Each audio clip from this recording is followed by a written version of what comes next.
to Tastefully Picky.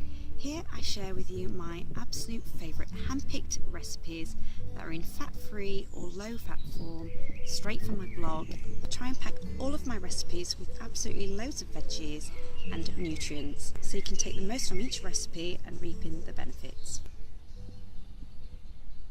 Okay, so now the weather is really warming up in the UK, I'm going to show you a very light but really thirst quenching and obviously really tasty soup. This one is adapted straight from my Two Greedy Italians favourite cookbook, and it's one of my all-time favourites. Even just popping to a Carluccios restaurant is just an absolute delight. In simple terms, this really is just a basic cabbage, cheese and garlic soup.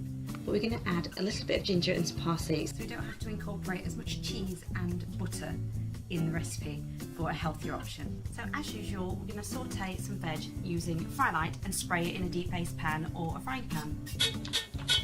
And now you need to press 3 fat garlic cloves straight into the pan because this is going to be the main base of the flavour.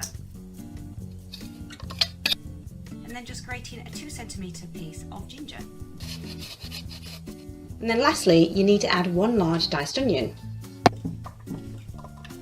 Then pop on medium to low heat, and we're now going to saute this until the garlic is browned. We're now going to add to the soup maker a 200g bag of curly kale. But if you don't have a soup maker, you can obviously just use a pan. It's packed with absolutely loads of folic acid and vitamin C. Now you need to grab a really large measuring jug because we're going to put 1.2 litres of water in here in a minute. But while we wait for the kettles to boil, we're going to add 3 of these lower sodium chicken stock pots. It's really important that you melt these because it won't dissolve properly in the soup maker, otherwise you'll have to stir it at the end.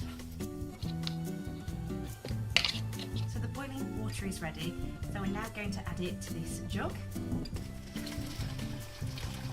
And now we're going to add a really good amount of seasoning. So that's all you have to do to the stock, so we're just going to add it to the soup maker. And lastly, add the sautéed veg. If you haven't quite reached the maximum line of your soup maker, then just add a little bit more until you get to the 1600ml mark. So if you're using your soup maker, you need to now pop your lid on, press mode, make sure it's on chunky and then press select. But if you're just using a pan, just simmer everything for about 20 to 25 minutes and then I'll show you what to do next. And then we're going to tear up a 60g wholemeal roll into bits and put it on a baking tray. Then pop that in the oven on gas mark 2 for 10 minutes. So the soup's almost ready, but I can say it does taste delicious.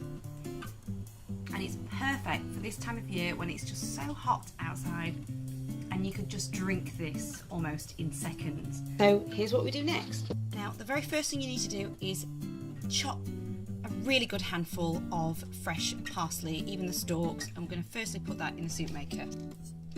Now these are completely optional, but it just adds an extra Italian depth. So we've got a tablespoon of extra virgin olive oil. It doesn't necessarily need it, but it does taste better with it, and plus it's good fats, not bad fats.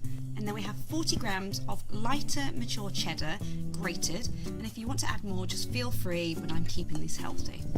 So in goes the olive oil and then the cheese, and then the final ingredient is the stale-like bread. So it smells absolutely lush, and I'm going to give it a really good stir and then serve.